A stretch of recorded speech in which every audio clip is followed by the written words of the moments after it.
नमस्कार, ये आकाशवाणी पटना है। अब आप संतोष कुमार झा से प्रादेशिक समाचार सुनिए।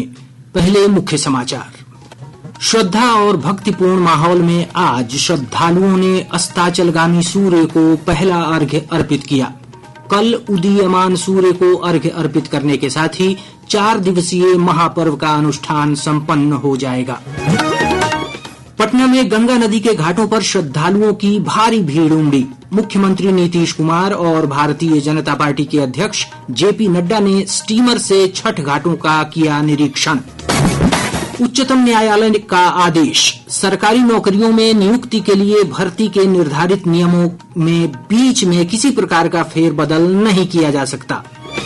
और मौसम विभाग का छठ को देखते हुए पूर्वानुमान, आज और कल मौसम रहेगा साफ।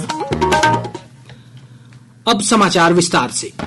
लोक आस्था के महापर्व छठ पूजा के तीसरे दिन आज अस्ताचलगामी भगवान भास्कर को अर्घ्य अर्पित किया गया।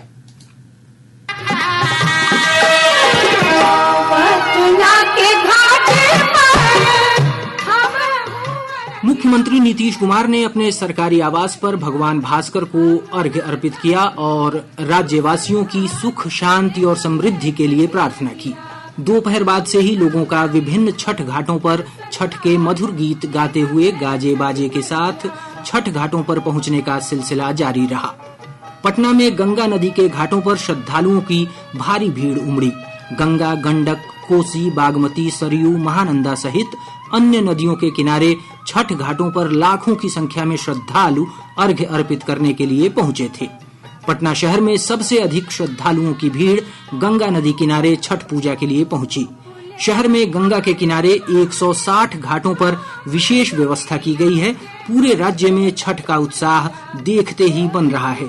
नदी किनारे बने छठ घाटों को आकर्षक ढंग से सजाया गया है।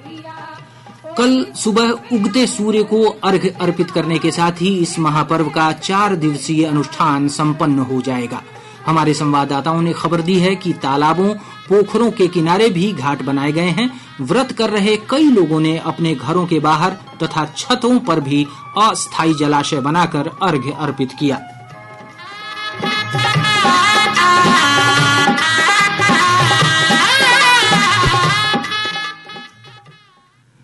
राज्य के प्रसिद्ध सूर्य मंदिरों में पूजा के लिए बड़ी संख्या में छठ व्रती और श्रद्धालु पहुंचे हुए हैं। हमारे औरंगाबाद संवाददाता ने खबर दी है कि समीपवर्ती राज्यों से प्रसिद्ध देव सूर्य मंदिर में काफी संख्या में श्रद्धालु भगवान भास्कर को अर्घ्य अर्पित करने के लिए पहुंचे हैं। एक रिपोर्ट।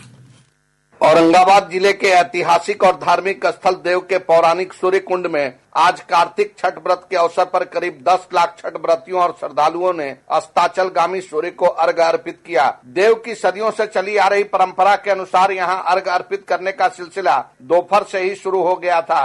देश के विभिन्न राज्यों के कोने कोने से आए छठ व्रतियों की ओर से कल सुबह उगते हुए सूर्य को अर्घ्य अर्पित किए जाने के साथ ही 4 दिनों का यह पवित्र अनुष्ठान संपन्न हो जाएगा।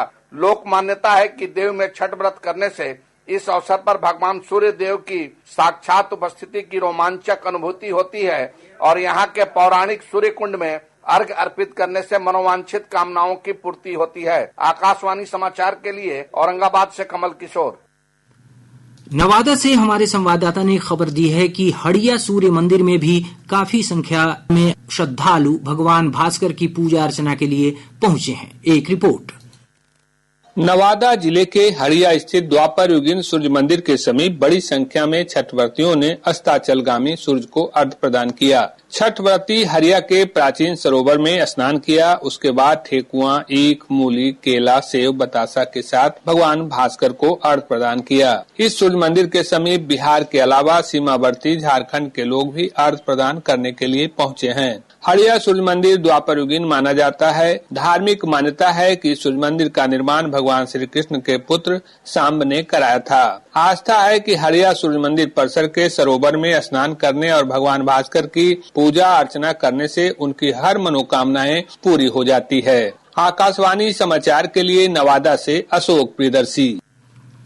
पटना जिले में बाढ़ स्थित पुण्यार्क मंदिर, मसौढ़ी अनुमंडल स्थित सूर्य मंदिर, दुल्हिन बाजार के उलार, बक्सर के रामरेखा घाट पर बड़ी संख्या में श्रद्धालु पूजा के लिए पहुंचे हैं। गया में दक्षिणार्क सूर्य देवालय और नालंदा जिले में बड़गांव के बालार्क तथा औगारी गांव स्थित अंगार्क सूर्य मंदिर में श्रद्धालु पहुंचे हुए हैं।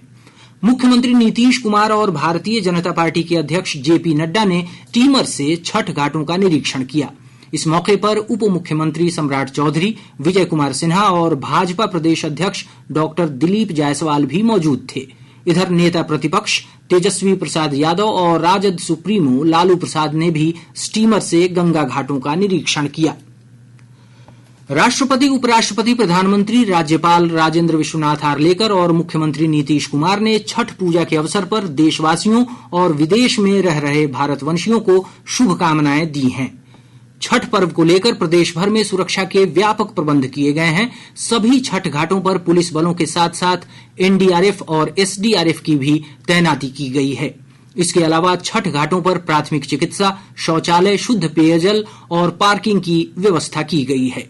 छठ घाटों पर आज से लेकर उदीयमान सूर्य को अर्घ्य देने तक निजी नावों के परिचालन पर रोक लगा दी गई है। इस बीच पटना के यातायात पुलिस अधीक्षक अपराजित लोहान ने बताया कि श्रद्धालुओं की सुविधा के लिए ट्रैफिक व्यवस्था में बदलाव किया गया है। जेपी सेतु, उसके अंदर 8 तारीख को सुबह 3 बजे से लेके सुबह 6 बजे तक सोनपुर की तरफ से जितने भी वाहन जेपी सेतु से आते हैं उनके ऊपर पूर्णतः रोक होगी। तीसरा इसका पॉइंट जो है वो है गाय घाट की ओर से आने वाले जो वाहन हमारे सिटी एरिया में आते हैं और वहां के जो घाट है उसके ऊपर जाते हैं, उनके लिए यह सूचना है कि गाय घाट की ओर से जितने भी वाहन आ रहे हैं उनको दीदारगंज पे या फिर न्यू बाईपास और ओल्ड बाईपास से जितना आपका एंट्री पॉइंट है वहां पर रोक दिया जाएगा। जेपी गंगा पथ पर आपका जो कोच का जो उपयोग है वो वर्जित रहेगा। आपके लिए मौसम विभाग ने कहा है कि आज और कल मौसम साफ रहेगा।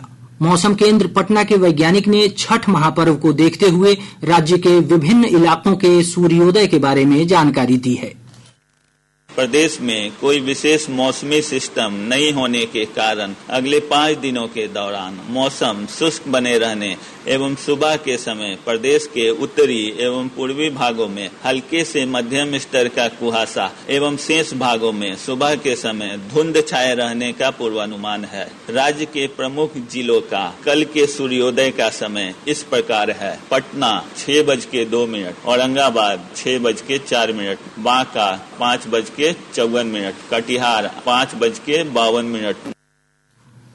छठ महापर्व के अवसर पर कल प्रातःकालीन अर्घ्य का आकाशवाणी से आंखों देखा हाल प्रसारित किया जाएगा। प्रातःकालीन अर्घ्य का आंखों देखा हाल कल भागलपुर के गंगा तट से सुबह 5 बजे से सुबह 6:30 बजे तक आकाशवाणी के भागलपुर केंद्र द्वारा प्रसारित किया जाएगा। प्रादेशिक समाचार आप आकाशवाणी पटना से सुन रहे हैं। ताजा समाचारों के लिए आप हमारे एक्स हैंडल AIR_News_ पटना पर जा सकते हैं। उच्चतम न्यायालय ने आज व्यवस्था दी कि सरकारी नौकरियों में नियुक्ति के लिए भर्ती के निर्धारित नियमों में बीच में किसी प्रकार का फेरबदल नहीं किया जा सकता। प्रधान न्यायाधीश DY चंद्रचूड़ की अध्यक्षता वाली 5 न्यायाधीशों की पीठ ने कहा है कि भर्ती प्रक्रिया शुरू होने से पहले एक बार निर्धारित भर्ती के नियमों के साथ बीच में छेड़छाड़ नहीं की जा सकती। उन्होंने व्यवस्था दी है कि चयन नियम मनमाने नहीं होने चाहिए और संविधान के अनुच्छेद 14 के अनुरूप होने चाहिए। उच्चतम न्यायालय ने सर्वसम्मति से कहा कि सरकारी भर्तियों की प्रक्रिया में पारदर्शिता और भेदभाव रहित नीति अपनाई जानी चाहिए ताकि उम्मीदवारों को किसी प्रकार की परेशानी न हो। केंद्रीय गृह मंत्री अमित शाह ने कहा है कि आतंकवाद का मुकाबला करने के लिए सरकार जल्दी ही आतंकरोधी नीति और रणनीति लेकर आएगी। नई दिल्ली में आतंकरोधी सम्मेलन का उद्घाटन करते हुए श्री शाह ने कहा कि प्रधानमंत्री नरेंद्र मोदी की सरकार बनने के बाद पिछले 10 वर्षों में आतंकवाद के खिलाफ कड़ा रवैया अपनाया गया है। श्री शाह ने कहा कि आतंकवाद को कतई बर्दाश्त न करने के श्री मोदी के आह्वान की दुनिया भर में सराहना हुई है। श्री शाह ने कहा कि 2006 से 2013 की अवधि की तुलना में 2014 से 2021 की अवधि में आतंकी घटनाओं में 70% की कमी आई है।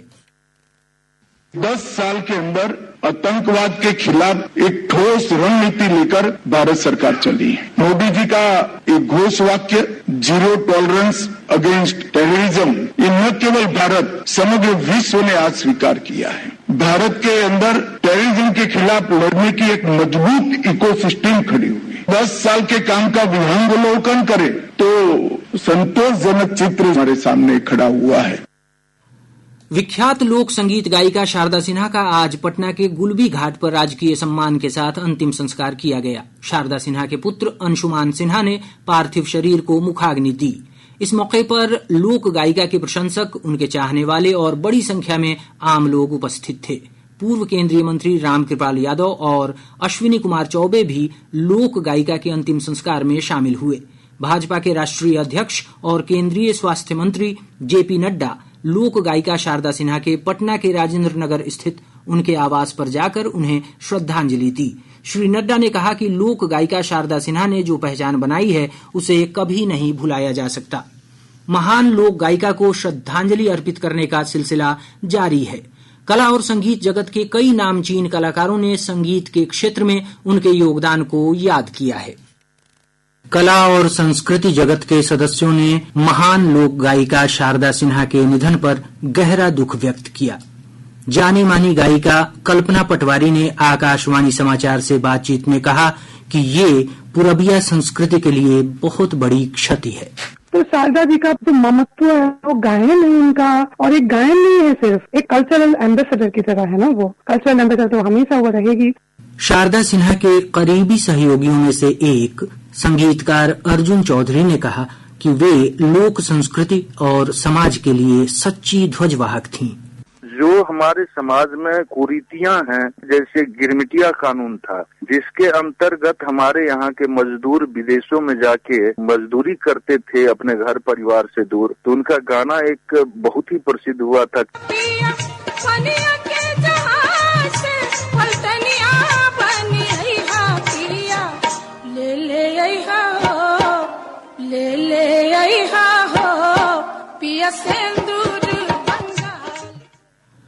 पूर्व मध्य रेल के महाप्रबंधक छत्रसाल सिंह ने कहा है कि छठ के बाद यात्रियों की वापसी भीड़ को देखते हुए 22 नवंबर तक पूर्व मध्य रेलवे के विभिन्न रेल मंडल विशेष ट्रेनों का परिचालन करेगा। महाप्रबंधक ने कहा कि छठ के बाद बिहार, खासकर उत्तर बिहार से अन्य प्रदेशों में लौटने वाले यात्रियों की भारी भीड़ को देखते हुए पटना, दानापुर, राजेंद्र नगर, समस्तीपुर समेत प्रमुख स्टेशनों पर होल्डिंग एरिया बनाए गए हैं। उन्होंने कहा कि मेडिकल और हेल्पलाइन सेंटर के साथ साथ सुरक्षा के सभी प्रबंध किए गए हैं। यात्रियों की वापसी भीड़ पर निगरानी के लिए मंडल और मुख्यालय स्तर पर कंट्रोल रूम स्थापित किया गया है। इसके अलावा स्टेशनों पर सीसीटीवी के माध्यम से लाइव निगरानी की भी व्यवस्था की गई है। और अब अंत में मुख्य समाचार एक बार फिर। श्रद्धा और भक्तिपूर्ण माहौल में आज श्रद्धालुओं ने अस्ताचलगामी सूर्य को पहला अर्घ्य अर्पित किया। कल उदीयमान सूर्य को अर्घ्य अर्पित करने के साथ ही 4 दिवसीय महापर्व का अनुष्ठान संपन्न हो जाएगा। पटना में गंगा नदी के घाटों पर श्रद्धालुओं की उमड़ी भारी भीड़। मुख्यमंत्री नीतीश कुमार और भारतीय जनता पार्टी के अध्यक्ष जेपी नड्डा ने स्टीमर से छठ घाटों का किया निरीक्षण।